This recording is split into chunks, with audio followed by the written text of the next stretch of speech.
ছিল না নাহিদ ইসলামের? আশা ছিল না যে সারজিৎ হাসনাতের যে মা হারা গুলা যাই ছেলে হারা যে আর মা তাদের কাছে আমরা একটু যাই, আমাদের দেখলে কষ্টটা ভুলে পারবো। ওরা আছে ওদের চিন্তা নিয়ে। হাসনাতে দেখলাম কুমিল্লা বৃষ্টিতে ভিজা সবার সহিত ফ্যামিলির বাসায় গেছে। বাসায় অবশ্যই গেছে, ওনাদের বাসায় যে গেছে ওনাদের মনটা একটু শান্তি হয়েছে। হাসনাতের দেখছে একটু ভালো লাগছে, আমাদের কাছেও আসতো, আমাদের কাছেও একটু ভালো লাগতো, আমাদের মনটা একটু শান্তি পাইতাম। ও আসলো না তো। ছেলের মা গো মারছে, ছেলে গো মারছে, মা হারা করছে সন্তান গো। এই যে ছেলে গো রক্ত দিছে এই জুলাই, এই ভিডিও ফুটেজ সবার কাছে আছে, প্রমাণ আছে, তাহলে কেন এখনো আসামি ধরা হয় নাই? এটা আমাদের ভিতরে আতঙ্ক আসে, এখনো আমরা ভয়ে থাকি, আর আমরা কোনো নিরাপত্তা পাচ্ছি না। তা আমার ছেলের যে এইভাবে গুলি করে যাত্রাবাড়ি মেন পয়েন্টে 19 জুলাই প্রথম দিয়ে আমার ছেলে রক্ত দিছে, শহীদ হয়েছে, আন্দোলনে চলে গেছে, আমাদের ছেলেদের তো আমরা ঘরে রাখতে পারি নাই। ওদের যে ভিতরে একটা আকাঙ্ক্ষা, একটা যে ওদের মানে আন্দোলন স্বৈরাচারের বিরুদ্ধে দাঁড়ানো, ওদের আমরা আটকায় রাখতে পারি নাই। তাই 19 জুলাই যে আমার ছেলে রক্ত দিল, জীবন দিল, তা আমাদের ছেলের কি বিচার আমরা চাইতে পারি না? আমাদের কি অধিকার নাই বিচার চাওয়ার? আমার ছেলের যে হত্যা করছে নির্মম ভাবে, আমার ছেলের যে পাখির মতো গুলি করে হত্যা করে রাস্তায় ফেলা রাখছে, রাস্তায় রক্তাক্ত হয়ে গেছে, তাহলে আজকে আমাদের বিচার কোথায়? আমরা দাঁড়া দাঁড়ে ঘুরতেছি, আমরা কোনো বিচার পাচ্ছি না।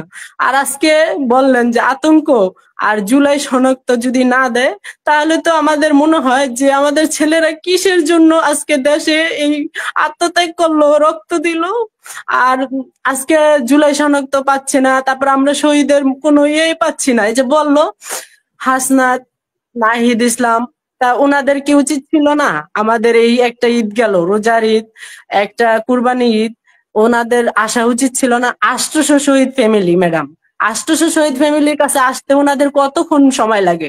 আমরা তো সন্তান হারা, আমাদের ভিতরে তো অনেক কষ্ট, অনেক যন্ত্রণা, আমরা রাত কাটাই কিভাবে, দিন কাটাই কিভাবে, আমরা বলতে পারি না। কোথাও ডাক পাই নাই, আমরা তো, আমাদের তো কোথাও ডাকে নাই, আমরা তো দেখি নাই। আমরা তো আশায় ছিলাম যে ঈদের ভিতরে আসবে, আমরা যে সন্তান হারা মা, ওরা এসে আমাদের মাথায় একটু হাত রাখবো, একটু চিহ্ন দিব, ওদের দেখে আমরা শান্তি পাবো। কো আসে নাই তো, আমরা তো এক কোনা এতিমের মতো পইরা রইছি আমাদের মনে যন্ত্রণা কষ্ট নিয়ে। এই যে বরকি ঈদ গেল, কুরবানি ঈদ, ঈদে কি আসা উচিত ছিল না নাহিদ ইসলামের? আশা ছিল না যে সারজিৎ হাসনাতের যে মা হারা গুলা যাই ছেলে হারা যে আর মা তাদের কাছে আমরা একটু যাই, আমাদের দেখলে কষ্টটা ভুলে পারবো। ওরা আছে ওদের চিন্তা নিয়ে, ওরা কিভাবে নির্বাচন করব, ওরা কিভাবে গদি করব, ওরা কিভাবে করব, আমাদের যে একটা ভিতরে কষ্ট, এই জিনিসটা তো আমরা ওদের কাছ থেকে পাই নাই, যে ওরা আমাদের একটু ভালোবাসছে বা আমাদের মাথায় একটু হাত রাখছে, সেনও পাই নাই। তারপরে এই যে রক্ত দিল আমার ছেলে, তারপরে আপনার এই যে এত কষ্টের মধ্যে আমার ছেলের এই আওয়ামী লীগের দোসররা আমার ছেলের কবরটা ভাঙা ফেলাইছে, শহীদ রাজনের কবর ভাঙছে। এই যে রবিউল আসছিল, দেখা গেছে আওয়ামী লীগের দোসররা যে কবর ভাঙলো, তারপরে রাজনের কবর ভাঙলো। নাহিদ ইসলামকে আমি মেসেজ দিছি, বলছি, উনি জানছে, দেখছে, অথচ আসলো না। ওনার কি আসা উচিত ছিল না? আমার ছেলে তো তখন বলে নাই যে ওনারা এই আন্দোলনের জন্য ডাকছে, আমরা যাব না, আমাদের সময় নাই। আজকে ওনাদের আমাদের কাছে আসার সময় নাই, কেন আসার সময় থাকবে না? এই জন্য কি আমার ছেলে রক্ত দিছে, আন্দোলনে গেছিল? তখন তো আমার ছেলে বলে নাই আমার সময় নাই। তাহলে নাহিদ ইসলাম আসলো না। তারপরে এই যে কুরবানি ঈদ গেল, ঈদের ভিতরে কি ওনাদের আসা উচিত ছিল না? আমাদের হাতে খাসি না দেখ, আমাদের কিছু না দেখ, ওনাদেরই একটা করে ছবি দিয়া খাসির, তারপরে এই দেখাইতাছে, ফেসবুকে দেখাইতাছে, এ করতেছে। তা সবাই কি শহীদ ফ্যামিলি না? 800 ফ্যামিলি সবাই শহীদ ফ্যামিলি, সবাই একই অধিকার, একই রক্ত দিছে। তো কো আজ আমাদের কাছে আসে না? আমরা আজকে কোনায় পড়ে আছি। আমার যদি না দেখাও করে না, কথাও বলে না, তারপরে আমাদের কাছেও আসে না। আমাদের কাছে যদি আসতো, তাহলে আমার ছেলের কবরটা যে ভাঙছে, ওনাদের ভিতরে তো একটু ইয়ে করতো। এটা তো আওয়ামী লীগের দোসররাই ভাঙছে, কই ওনাদের তো আমার পাশে পাইলাম না, একটু আসলো না, দেখলাম না। তাহলে শহীদের কথা ওনারা কিভাবে বলে, কই বলে কি? সাইনবোর্ড হিসাবে আমাদের রাখছে, সাইনবোর্ড হিসাবে আমাদের রাইখা ওনারা যে যে এত কোটি টাকা, আবার আমি এটাও শুনছি যে অনেক কোটি টাকা কুরবানির জন্য আনছে নাহিদ ইসলাম, সারজিৎ, হাসনাত। তাই না, একটা করে ছাগল কয়েকজন ফ্যামিলির ছবি দেখছি দিছে, তা আমাদের কই? আমরা কি শহীদ ফ্যামিলি না? আমরা কি আজকে ওদের এক কাতারে না? আমাদের ভিন্ন কেন? আমরা কেন আজকে এক কোনায় পড়ে আছি? আমাদের কোথা থেকে আনছে কোরবানির টাকা, মানে শহীদদের জন্য কোরবানির টাকা? এটা আমরা শুনছি বরাদ্দ পাইছে সরকার থেকে যে শহীদদের ফ্যামিলির কাছে দিবে, তা এটা আমি শুনছি। তাহলে কই, কোথায় দিছে? হাসনাতে দেখলাম কুমিল্লা বৃষ্টিতে ভিজা সবার শহীদ ফ্যামিলির বাসায় গেছে। বাসায় অবশ্যই গেছে, ওনাদের বাসায় যে গেছে ওনাদের মনটা একটু শান্তি হয়েছে। হাসনাতে দেখছে একটু ভালো লাগছে, আমাদের কাছেও আসতো, আমাদের কাছেও একটু ভালো লাগতো, আমাদের মনটা একটু শান্তি পাইতাম। ও আসলো না তো, ও একটু স্নেহ দিল না তো, আমাদের মাথায় হাত রেখে একটু আদর করলো না তো। আমরা তো শূন্য হারা মা, আমাদের ভিতরে তো কলিজা ফাইটা যায়।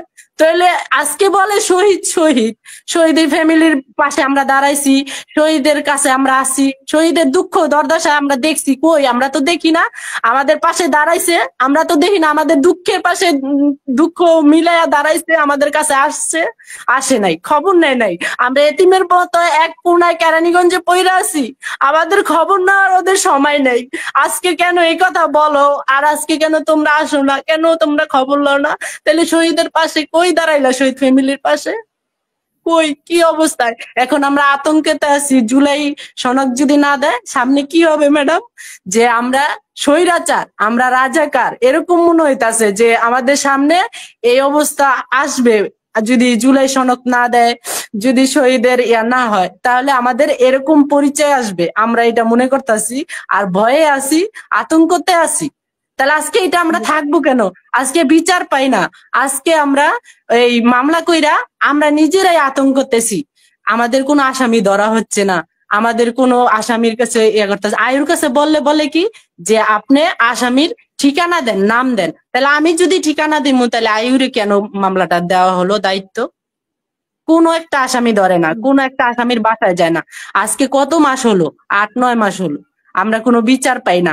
আমরা যদি একটা আসামি ধরতো, একটা আসামি ধইরা শাস্তি দিত, তাহলে আমরা শান্তি পাইতাম যে না, একটা আসামি অন্তত ধরছে, শান্তি পাইছি, মনের কষ্টটা দূর হইছে। রাত্রে ঘুম আসে না ছেলের ইয়া থেকে, আমরা আজকে ঘুমাইতে পারি না। আজকে আসামিরা, এই যে পুলিশরা ছাড়া পাইছে, হেলমেট বাহিনী ছাড়া পাইছে, রাস্তায় যে কিভাবে গুলি করছে, যাত্রাবাড়িতে যে কিভাবে গুলি করে ছেলের মা গো মারছে, ছেলে গো মারছে, মা হারা করছে সন্তান গো। এই যে ছেলে গো রক্ত দিছে, এই জুলাই, এই ভিডিও ফুটেজ সবার কাছে আছে, প্রমাণ আছে। তাহলে কেন এখনো আসামি ধরা হয় না? এটা আমার জাতির কাছে প্রশ্ন, যে কেন এখনো হয় না। আইনজীবীর কাছে আমার প্রশ্ন, আইন স্বরাষ্ট্রমন্ত্রীর কাছে প্রশ্ন, যে আপনারা কি করতেছেন? আমার ছেলেরা সত্যভাবে সত্য রক্ত দিছে, আপনারা কেন এভাবে আমাদের ঘুরপেস করতেছেন? কেন আসামি ধরতেছেন না? কেন এরকম করতেছেন? কিসের? এমনকি আমরা মনে করব যে আমাদের ছেলের রক্তের বিনিময়ে আপনারা চেয়ারে বৈশা ঘুষ খাচ্ছেন, আপনারা টাকার বিনিময়ে বিক্রি হয়ে গেছেন, এই জন্য ইয়া করেন না, আসামি ধরেন না? আমাদের কি এটাই মনে করতে হইব এখন? এখন তো আমরা এটাই ভাবতেছি। তাহলে আমাদের নিশ্চয়তা কোথায়? আমাদের নিরাপত্তা কোথায়? আমরা তো এখন নিরাপত্তাহীন ভুগতাছি। রাস্তায় হাঁটলে আমরা, ওই যে রবিউল বলল যে বাঘ যেমন হরিণ শিকারের জন্য খাপ পাইতে থাকে, আমরা এখন ভয়ে হাঁটি যে কখন আমাদের কোথা থেকে আবার কি করে, গুলি করে, নাকি আমাদের ধরে নেওয়া যায়, না গুম করে নেয়, নাকি আমাদের জীবন শেষ করে দেয়। তাহলে আমরা কোথায় আছি?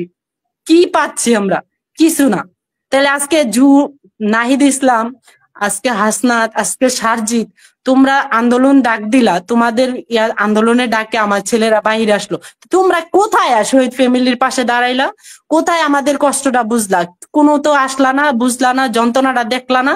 তোমাদের উচিত ছিল আমাদের হয়ে, আমাদের পাশে দাঁড়াইয়া বিচার চাওয়া।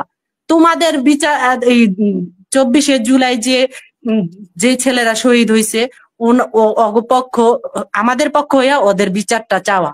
কই? আমরা তো দেখি না। আমরা তো এই আশায় ছিলাম যে না, তোমরা বিচার চাইবা, তোমরা বিচার করবা, তোমরা আসামি ধরাইবা, এটা তো তোমাদের দায়িত্ব ছিল। এখন তো আমরা দেখি না। না, অনেক ধন্যবাদ।